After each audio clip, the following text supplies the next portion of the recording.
오늘 우리에게 주시는 하나님의 말씀은 누가복음 13장 24절에서 27절까지의 말씀입니다. 좁은 문으로 들어가기를 힘쓰라. 내가 너희에게 이르노니 들어가기를 구하여도 못하는 자가 많으리라. 집주인이 일어나 문을 한번 닫은 후에 너희가 밖에 서서 문을 두드리며 주여 열어주소서 하면 저가 대답하여 가로되 나는 너희가 어디로서 온 자인지 알지 못하노라 하리니 그때 너희가 말하되 우리는 주 앞에서 먹고 마셨으며 주는 또한 우리 길거리에서 가르치셨나이다 하나 저가 너희에게 일러 가로되 나는 너희가 어디로서 왔는지 알지 못하노라.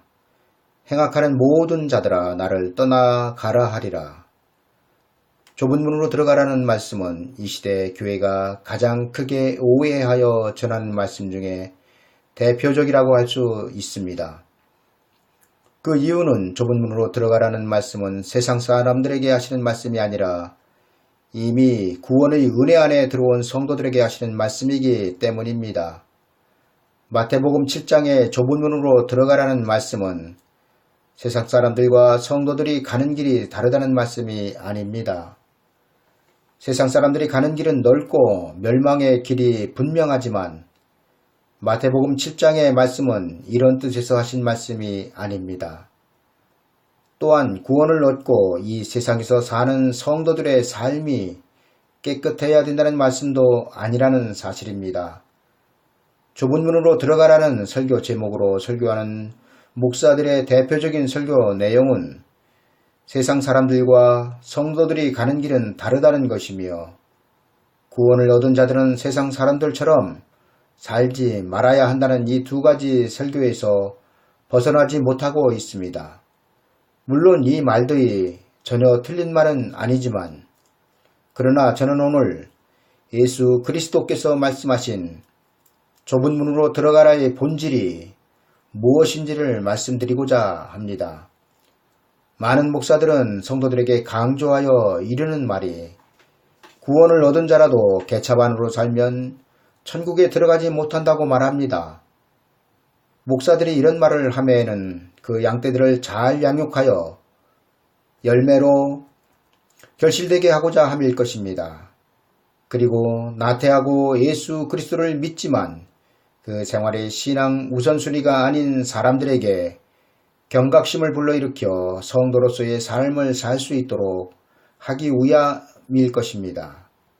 그러나 이런 좋은 뜻임에도 불구하고 그 뜻이 하나님의 진리를 거스린다면 어떻게 하시겠습니까? 만약 성도가 예수 그리스도의 이름으로 구원을 얻고 그 구원을 계속적으로 유지하기 위하여 그 무엇인가를 행해야 한다면 구원은 예수 그리스도의 이름으로 받았지만 그 구원을 지키기 위하여 하나님의 백성들은 피나는 노력을 하여 하나님께서 인정하시는 도덕적인 깨끗한 삶을 살아내야 한다는 것입니다.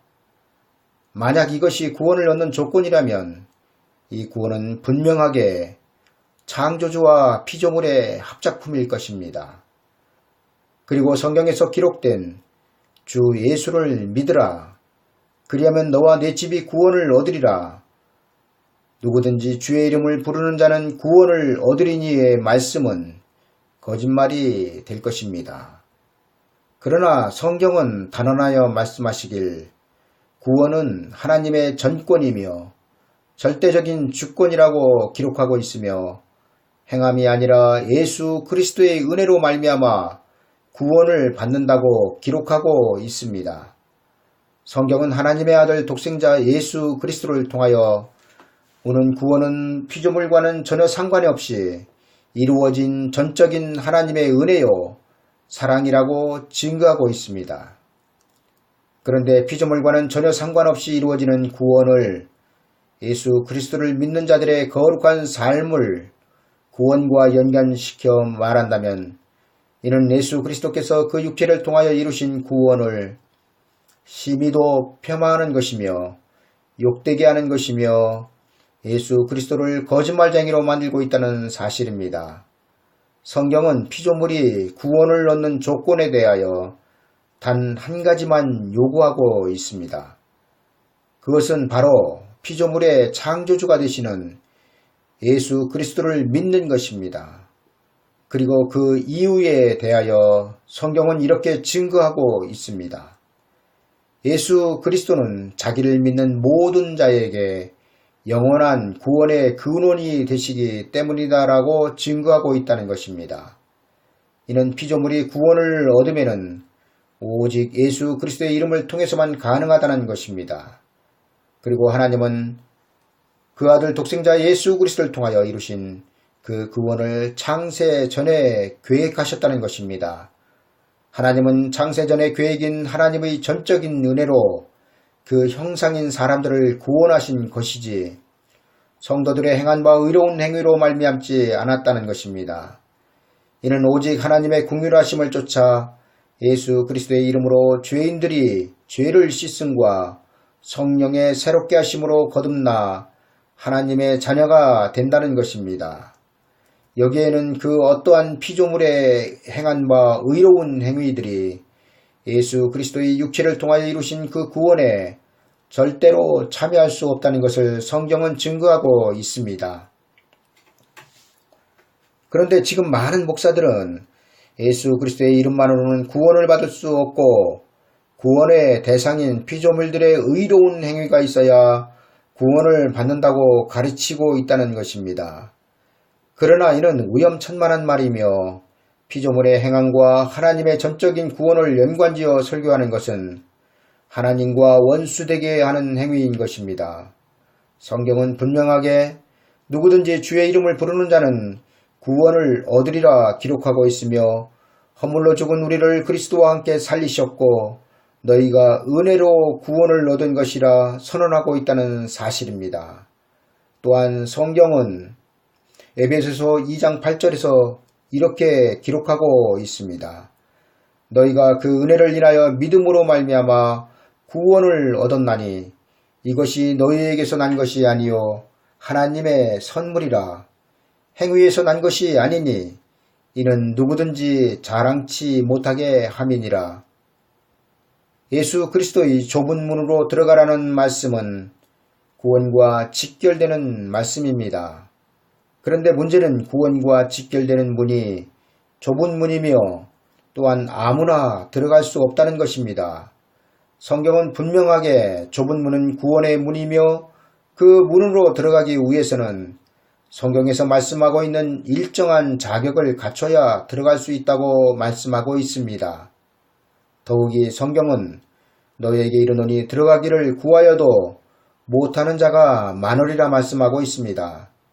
좁은 문으로 들어가야 구원을 받는데 그 문으로 들어가고자 하여도 마음대로 들어갈 수 없다면 성경에서 말씀하고 있는 주 예수를 믿으라 그리하면 너와 내 집이 구원을 얻으리라 또 누구든지 주의 이름을 부르는 자는 구원을 얻으리라 기록하고 있는 말씀과는 정면으로 충돌을 일으키며 분명하게 좁은 문은 예수 그리스도를 믿기만 하면 구원을 받는다는 말씀을 전면 부인하고 있는 것으로 나타납니다.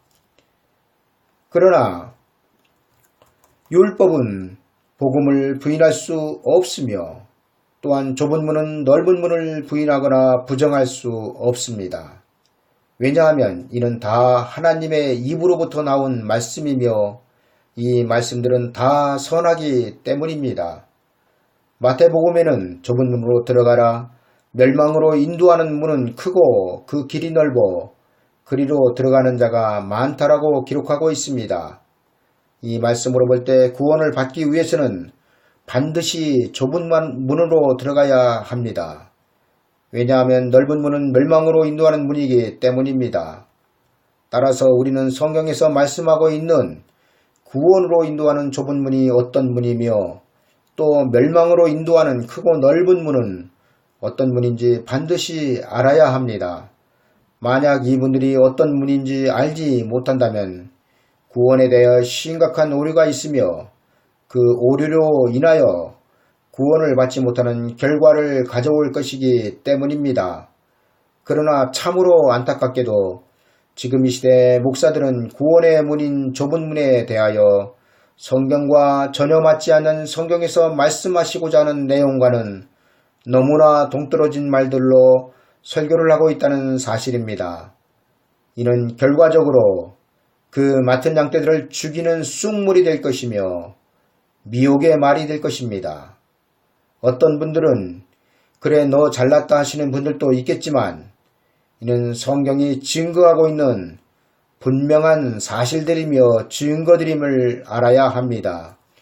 지금 교회에서 좁은 문과 넓은 문에 대하여 설교하는 내용들은 대부분이 예수 그리스도를 믿는 사람들과 믿지 않는 사람들의 차이 정도로 설명하거나 아니면 예수 그리스도를 믿는 자들 중에서 신실한 자와 개차반인 사람들의 차이로 설명을 합니다.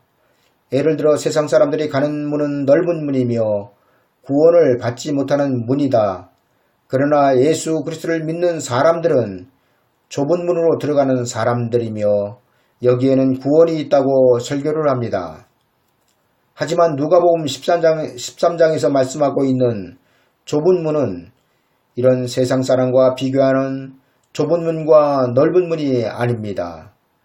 그렇다면 우리는 구원의 문인 좁은 문과 멸망의 문인 넓은 문이 어떤 문인지에 대한 본질이 무엇인지 반드시 알아야 합니다. 왜냐하면 이 문으로 말미암아 구원과 멸망이 갈라지고 있기 때문입니다. 먼저 요한복음 10장 9절에는 예수 그리스도 자신이 문이라고 말씀하고 있습니다. 내가 문이니 누구든지 나로 말미암아 들어가면 구원을 얻고 또는 들어가며 나오며 꼴을 얻으리라. 요한복음은 분명하게 예수 그리스도께서 자신이 문이라고 말씀을 하고 있습니다. 예수 그리스도가 문이라는 말씀은 예수 그리스도의 육체를 통하여 구원을 받는다는 말씀입니다. 다시 말씀드리면 예수 그리스도의 이름을 통하지 않고는 그 누구든지 구원을 받지 못한다는 것입니다. 그런데 문제는 예수 그리스도의 이름을 통하여 받는 구원에 좁은 문이 있고 넓은 문이 있다는 것입니다. 이 말씀에 대하여 여러분들은 어떻게 이해하고 계십니까?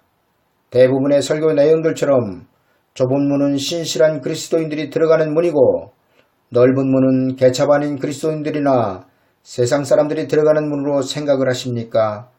그러나 좁은 문과 넓은 문은 그렇게 간단한 문제가 아닙니다.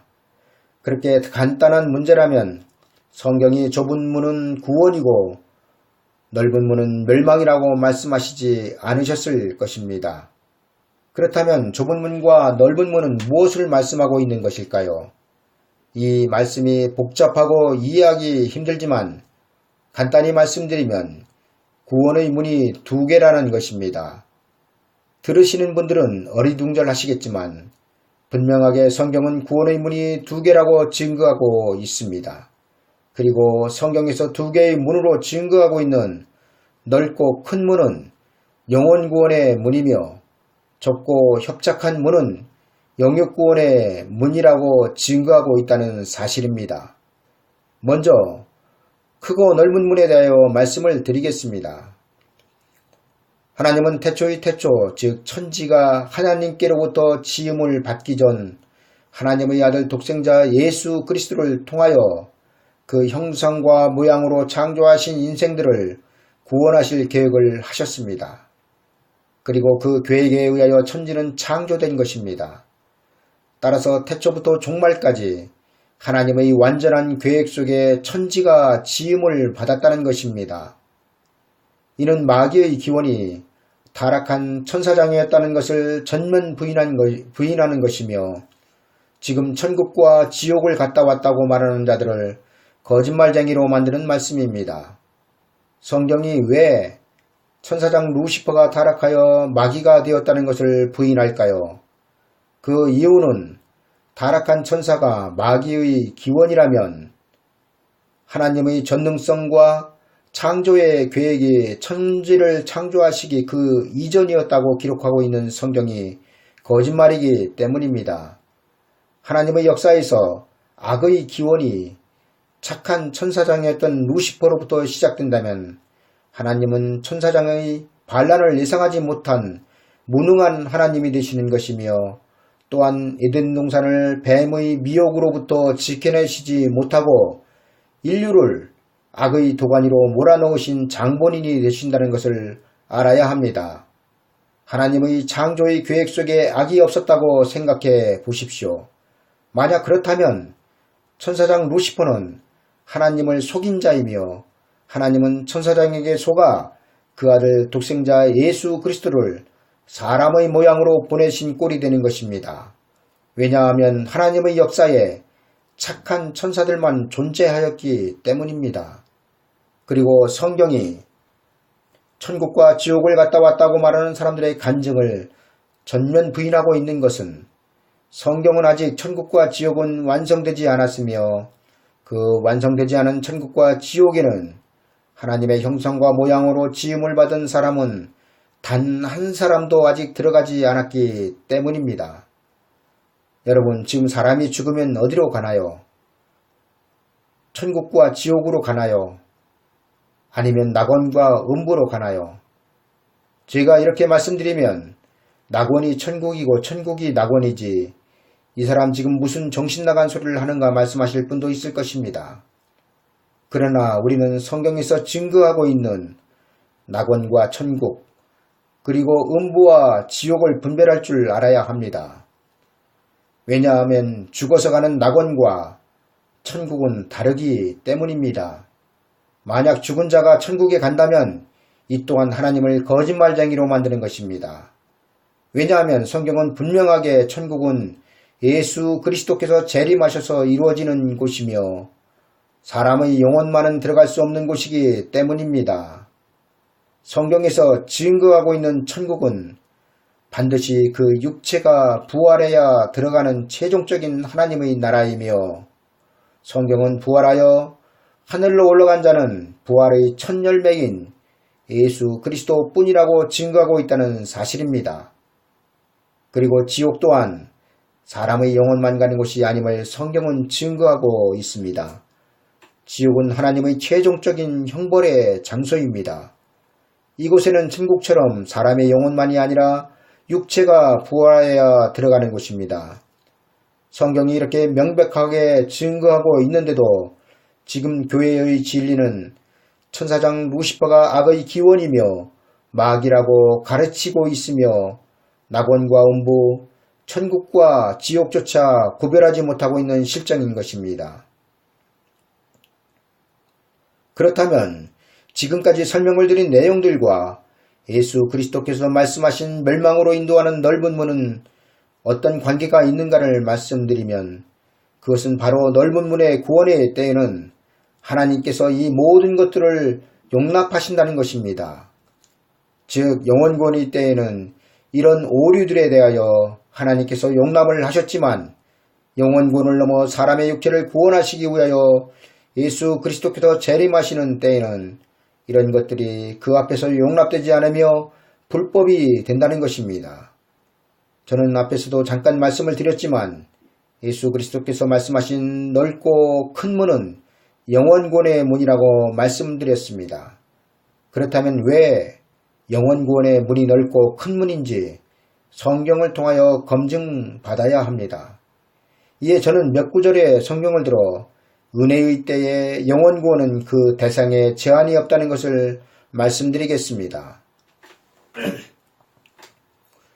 예수 그리스도께서 이루신 복음으로 첫 구원을 받은 사람은 예수 그리스도와 함께 십자가에 같이 못 박혔던 우편 강도입니다. 저는 이에 대한 자세한 설명을 십자가 왜 세계인가라는 제목으로 설교를 유튜브에 올린 적이 있습니다. 오늘은 간단하게 예수 그리스도의 이름으로 구원을 받은 강도는 세상의 모든 죄인들을 대표하고 있다는 것입니다. 이처럼 영원구원은 강도와 같은 세상의 모든 사람들이 구원자이신 예수 그리스도를 믿기만 하면 그 육체는 죽어도 그 영혼이 낙원에 이르는 구원을 보장하셨다는 것입니다. 그리고 성경은 이 문이 넓은 문이라고 증거하고 있다는 사실입니다. 우리는 전부 우편 강도와 같이 하나님 앞에 그 영이 죽은 자였으며 육체 또한 사형 선고를 받고 형이 집행되던 사람들이었습니다. 그런 우리가 단 하나 예수 그리스도를 믿었다는 이유 하나만으로 하나님 앞에 죄인에서 의인이 된 것입니다. 선생들아, 내가 어떻게 하여야 구원을 얻으리이까 하거늘 가로되 주 예수를 믿으라. 그리하면 너와 내 집이 구원을 얻으리라. 누구든지 주의 이름을 부르는 자는 구원을 얻으리라. 믿고 세례를 받는 사람은 구원을 얻을 것이요 믿지 않는 사람은 정죄를 받으리라. 인자에 온 것은 잃어버린 자를 찾아 구원하려 함이니라. 내가 복음을 부끄러워하지 아니하노니 이 복음은 모든 믿는 자에게 구원을 주시는 하나님의 능력이 됨이라. 첫째는 유대인에게요 또한 헬라인에게로다. 너희가 그 은혜를 인하여 믿음으로 말미암아 구원을 얻었나니 이것이 너희에게서 난 것이 아니요 하나님의 선물이라. 행위에서 난 것이 아니니 이는 누구든지 자랑치 못하게 함이니라.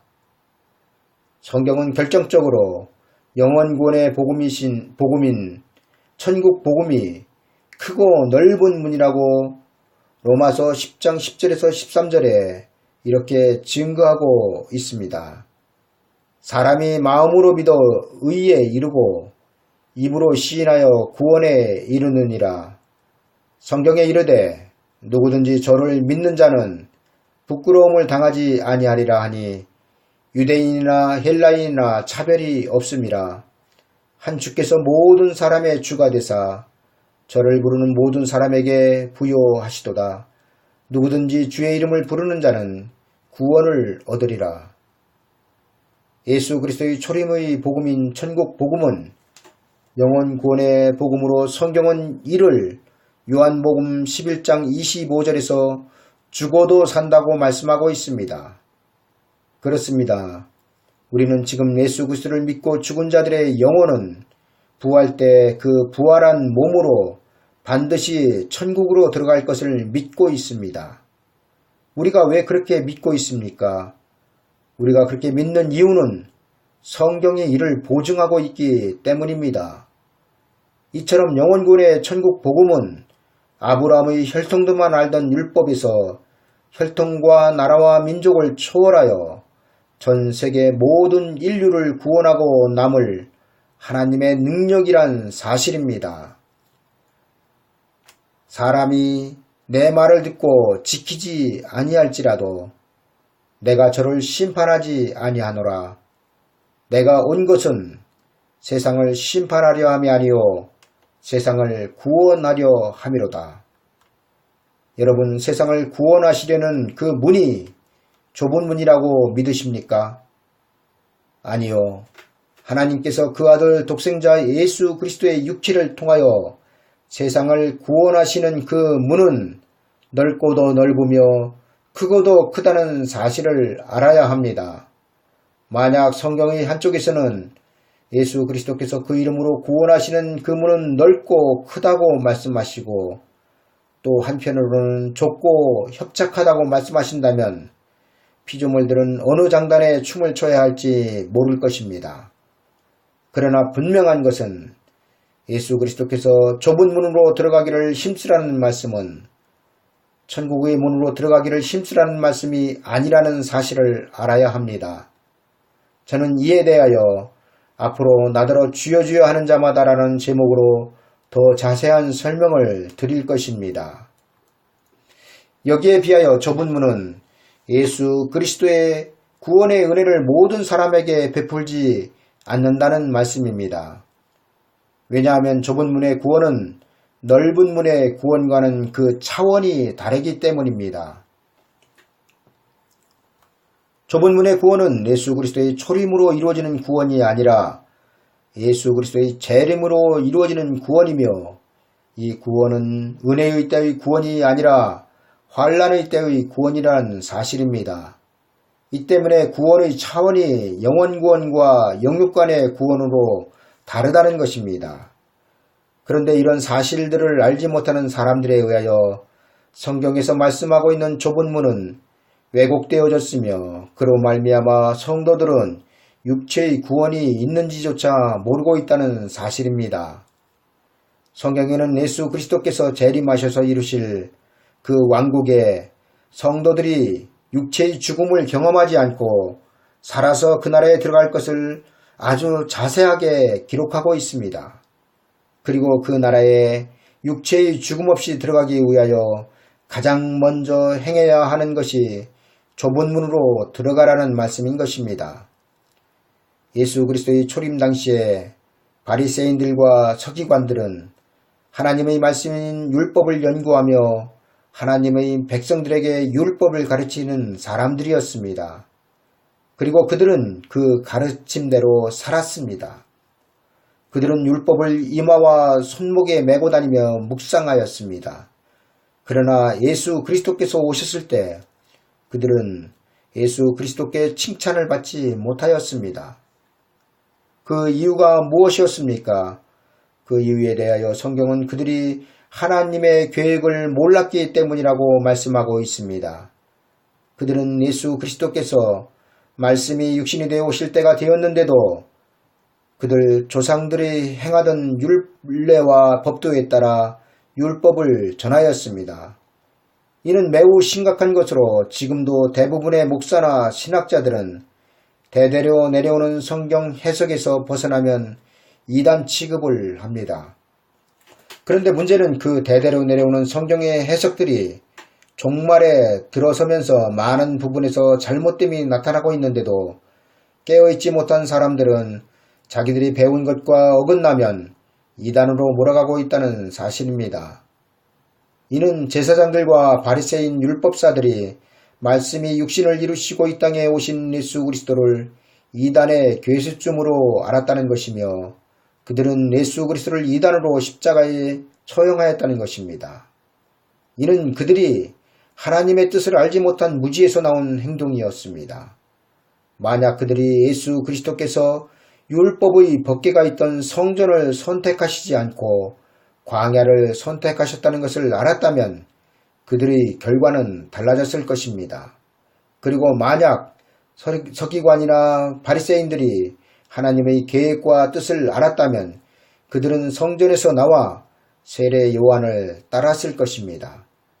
그러나 그들은 율법의 주체이신 예수 그리스도께서 이제 그 율법은 완성되었다고 말씀하시는데도 그 말씀에 귀를 기울이지 않고 율법의 의를 내세웠습니다. 그들이 예수 그리스도께 내세운 율법의 의는 무엇이었습니까? 그들은 하루에 3번씩 기도하고 금식하며 경건한 삶을 살며 안식일을 철저하게 지킨 것을 예수 그리스도 앞에 의로 내세웠습니다. 이는 율법의 의로 복음과 맞짱뜨는 것이 아니고 무엇이겠습니까? 그러나 그들이 그토록 온 힘을 다하여 지킨 율법의 의는 예수 그리스도께서 말씀이 육신을 이루셨을 때 무용지물이 되고 말았습니다. 그러나 세례 요한은 바리새인이나 서기관들 그리고 제사장들과는 달랐습니다. 그는 하나님께서 그 아들 독생자 예수 그리스도 앞에 미리 보낸 자이기도 하지만 그는 하나님의 계획과 뜻을 안 사람이었습니다. 성전을 버리신 하나님의 말씀은 광야 세례 요한에게 임하셨고 세례 요한을 통하여 하나님의 말씀이 광야에서 전파된 것입니다. 이는 세례 요한이 광야에서 하나님의 말씀을 전파할 때는 성전에는 하나님의 말씀이 없었다는 것입니다. 왜냐하면 하나님의 말씀은 성전과 광야에서 동시에 있을 수 없기 때문입니다. 다시 말씀드리면 예수 그리스도께서 이 세상에 오셨을 때인 2000년 전에 성전에서 바리새인들과 서기관들이 전하는 율법이 하나님의 시대적인 말씀이며 또한 광야에서 세례 요한에 의하여 전파된 말씀도 하나님의 시대적인 말씀이라면 하나님의 역사는 질서가 아니라 분열이라는 말씀입니다. 하나님은 성전을 버리셨기 때문에 세례 요한을 세운 것이며 성전을 버리셨기 때문에 세례 요한의 입에 말씀을 주신 것입니다. 2000년 전 하나님의 백성들이 살기 위해서는 성전이 아니라 광야의 소리를 들어야 했습니다. 그러나 그들은 광야의 외치는 소리를 듣지 않고 그들의 조상들처럼 성전의 소리를 들었습니다. 그러나 예수 그리스도께서 말씀이 육신을 이루시고 오시기 전에 성전에서 나오는 말씀을 들은 그들의 조상들은 아무런 문제가 없었지만 광야의 소리가 있은 다음부터는 그 상황이 달라졌다는 사실을 알아야 합니다. 즉 광야에 외치는 자의 소리가 있은 다음부터 하나님의 백성들은 성전이 아니라 광야의 소리에 귀를 기울여야 했다는 것입니다. 왜냐하면 예수 그리스도께서 말씀이 육신을 이루셨기 때문입니다. 여러분, 예수 그리스도께서 말씀이 육신이 되어 우리 가운데 오셨다는 요한복음 1장 14절의 말씀의 뜻이 무엇인지 아십니까? 그 말씀의 뜻은 모세로부터 시작된 지성소 안의 하나님의 법궤에 말씀이 성전 밖으로 나왔다는 말씀입니다. 하나님의 성전인 지성소 안에 보관되어 있던 하나님의 법궤는 함부로 사람의 눈으로 볼 수 없었으며 또한 함부로 손으로 만질 수 없었던 하나님의 임재의 장소였습니다. 세례 요한의 광야의 외침이 있기 전까지 하나님은 성전에 계셨으며 성전에 계신 하나님을 만나기 위하여 이스라엘은 모든 예를 다 갖춰야 했습니다.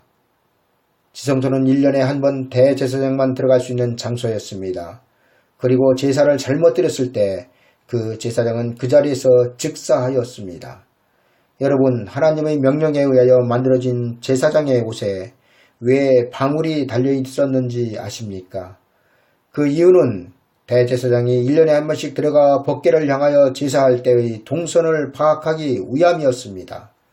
만약 그 안에서 제사장의 움직임이 방울 소리로 나타나지 않으면 그는 하나님의 법궤 앞에서 죽은 것이었습니다. 그런데 그 무시무시하던 법궤가, 그 누구도 범접할 수 없었던 법궤가 예수 그리스도를 통하여 세상 밖으로 나왔다는 것입니다. 그리고 이것을 성경은 말씀이 육신을 이루셨다고 기록하고 있는 것입니다. 이 때문에 하나님은 성전을 버리신 것입니다.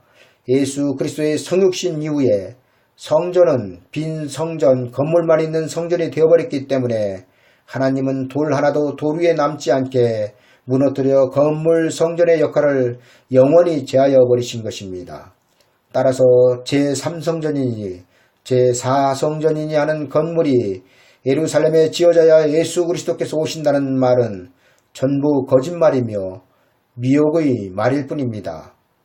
예수 그리스도께서 다시 오실 때 회복될 성전과 교회는 성전과 교회된 성도들 뿐입니다. 왜 좁은 문이 육체의 구원을 말하는 것인가? 이에 대하여 우리가 분명하게 알아야 하는 것은 예수 그리스도께서 다시 오시는 데는 목적이 있다는 것입니다. 예수 그리스도께서 다시 오시는 목적은 하나님의 나라를 이루시기 위함이며 또한 그 나라에 구원 얻은 성도들을 들여보내시기 위함입니다. 이런 하나님의 교회 안에 공중혼인잔치가 있고 재림이 있으며 세상에 심판이 있는 것입니다. 하나님의 나라는 하나님의 천지창조 역사의 종착지입니다. 다시 말씀드리면 성경의 시작인 태초에 하나님이 천지를 창조하시니라의 창조의 목적이 예수 그리스도의 나라가 이 땅에 이루어짐으로 성취된다는 것입니다. 우리는 지금 이 나라를 소망해야 함에도 안타까운 것은 이 나라가 성경에 있는지조차 모르는 사람들이 대부분이며 더 한심한 것은 이 나라가 이미 성도들 가운데 이루어져서 성도들은 지금 그 나라에서 살고 있다고 가르치고 있다는 것입니다. 그리고 그렇게 가르치는 자들이 바로 무천년주의자들이란 사실입니다. 무천년을 주장하는 것은 예수 그리스도의 구원의 사역을 허구로 만드는 것이며 하나님을 거짓말쟁이로 만드는 용서받지 못할 죄에 해당된다는 사실을 알아야 합니다. 성경은 분명하게 예수 그리스도께서 재림을 하셔야 세상 나라가 그리스도의 나라가 되고 또한 그가 세세토록 왕노로 하신다고 계시록 11장 15절에서 분명하게 기록하고 있습니다. 그런데 예수 그리스도의 재림이 이루어지지도 않았으며 공중 혼인잔치와 세상의 심판이 이루어지지도 않았는데 공허하고 혼돈하며 흑암이 가득한 이 세상이 그리스도의 왕국이라니 정말로 이 일을 어찌 해야 할까요? 이제 저는 노아의 때를 예로 들어 설명을 드리고 이 설교를 맺으려고 합니다. 좁은 문은 성도들이 들어가는 문이고 넓은 문은 세상 사람들이 들어가는 문이 아닙니다. 좁은 문으로 들어가는 말씀은 세상 사람들에게 예수 그리스도를 믿으라는 말씀도 아닙니다. 좁은 문으로 들어가는 말씀은 예수 그리스도를 믿고 거룩한 삶을 살라는 말씀이 아닙니다. 좁은 문으로 들어가라는 말씀은 예수 그리스도를 믿고 서로 사랑하라는 말씀이 아닙니다. 좁은 문으로 들어가라는 말씀은 밤낮 예수 그리스도를 생각하라는 말씀이 아닙니다. 좁은 문으로 들어가라는 말씀은 아골골짜기에 복음을 들고 가라는 말씀이 아닙니다. 좁은 문으로 들어가라는 말씀은 도덕적으로 깨끗하고 종교적인 열심을 가지라는 말씀이 아닙니다. 좁은 문으로 들어가라는 말씀은 예수 그리스도를 믿기 전에 개차반이었던 삶을 청산하라는 말씀이 아닙니다. 좁은 문으로 들어가라는 말씀은 11조를 떼먹지 말라는 말씀이 아닙니다. 좁은 문으로 들어가라는 말씀은 예배 시간에 빠지지 말라는 말씀이 아닙니다. 좁은 문으로 들어가라는 말씀은 술 먹지 말고 담배를 피우지 말라는 말씀이 아닙니다. 예수 그리스도께서 말씀하신 좁은 문으로 들어가라는 말씀은 다시 예언하는 복음을 들으라는 말씀입니다. 저는 많은 분들이 궁금해하실 다시 예언될 복음에 대해서는 다음에 말씀을 드리기로 하고 노아의 때와 예수 그리스도께서 말씀하신 좁은 문으로 들어가라의 말씀에 어떤 연관성이 있는지만 말씀드리고 끝을 맺겠습니다. 여러분이 잘 아시다시피 노아는 하나님께서 세상을 심판하실 때 그 심판의 소식을 전한 사람입니다.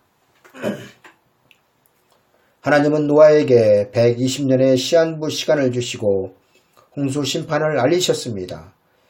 이는 셋의 자손들이 노아가 심판의 소식을 외치기 전에는 들어보지 못한 소식이었습니다. 그러나 노아 당시에 살았던 셋의 자손들은 노아의 외침에 귀를 기울여야 했습니다.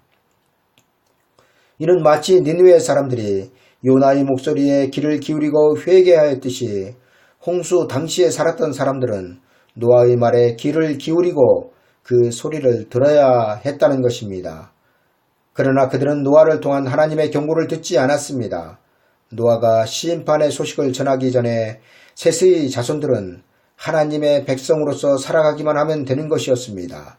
하나님은 그들에게 특별한 것을 요구하시지 않으셨고 셋의 자손들은 그들의 조상들이 하던 대로 하나님을 믿으면 하나님의 백성이 되는 것이었습니다.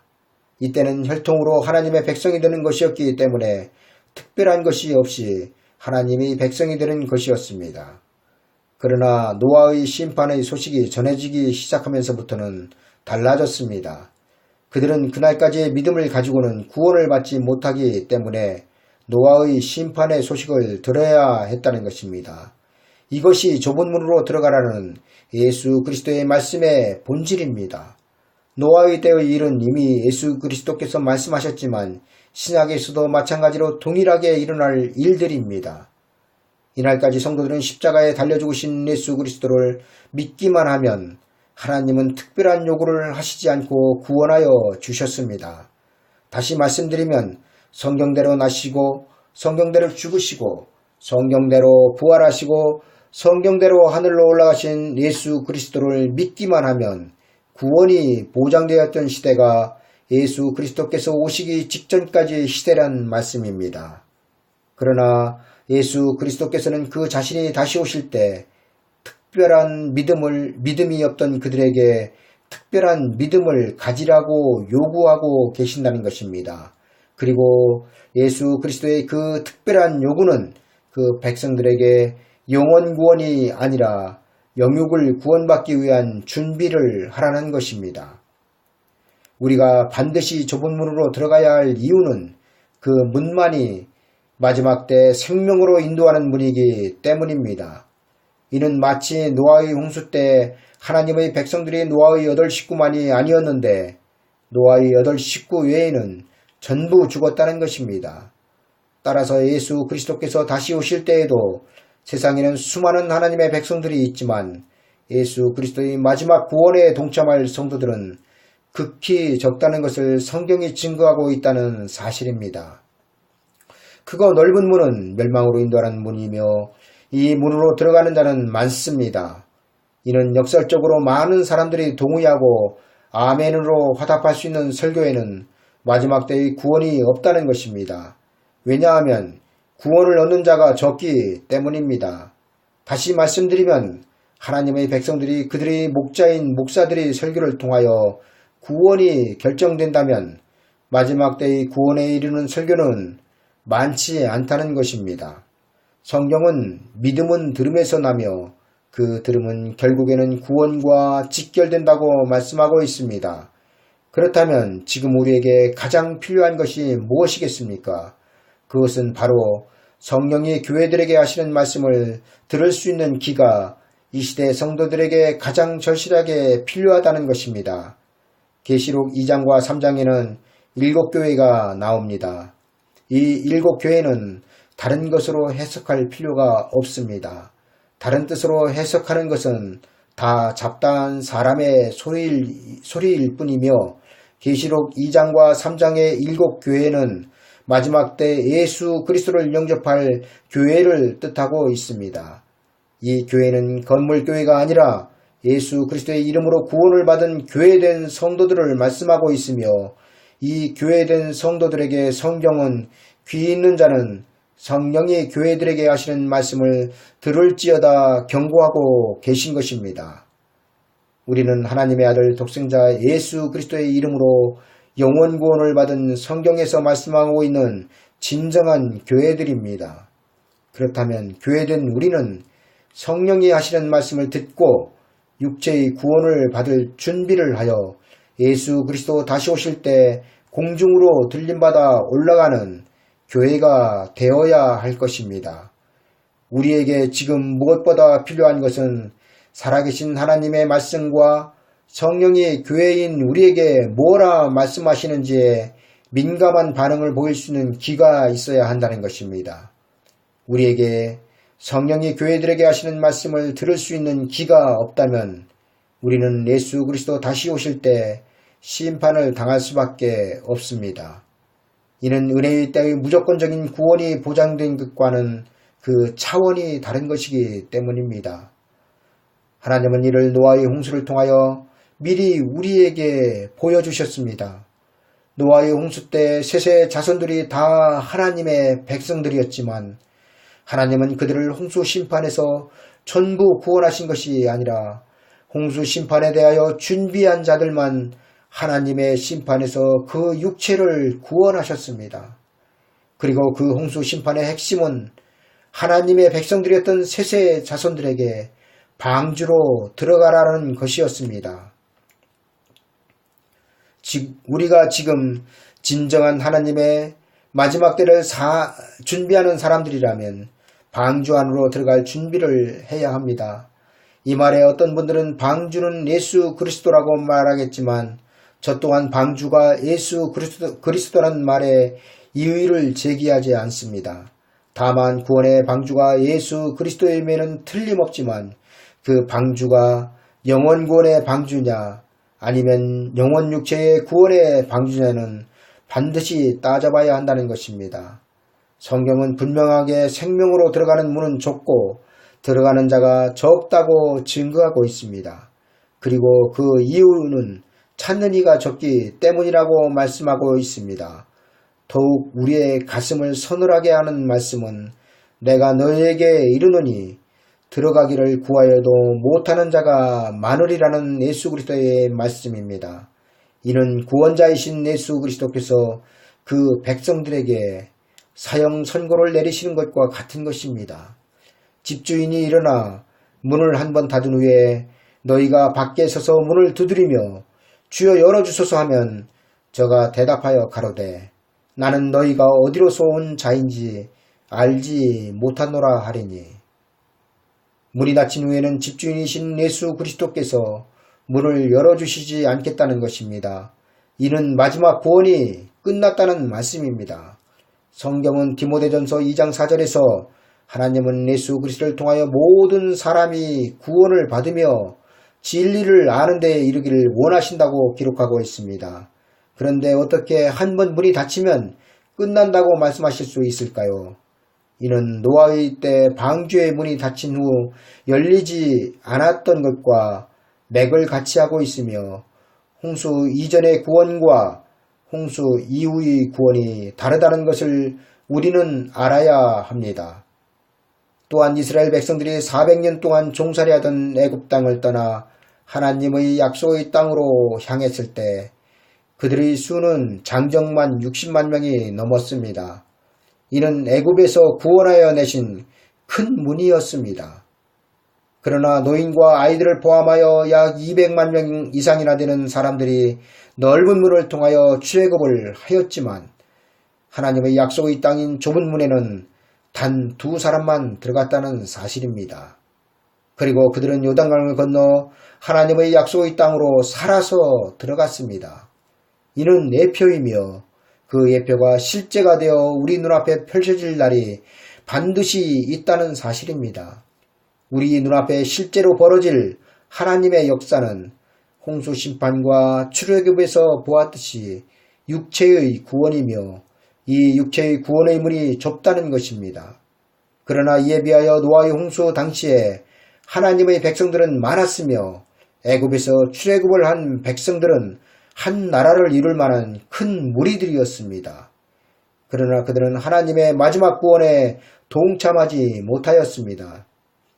이런 마지막 때에 갈라질 영혼 구원과 육체의 구원을 말씀하고 있다는 사실을 우리는 알아야 합니다. 감사합니다.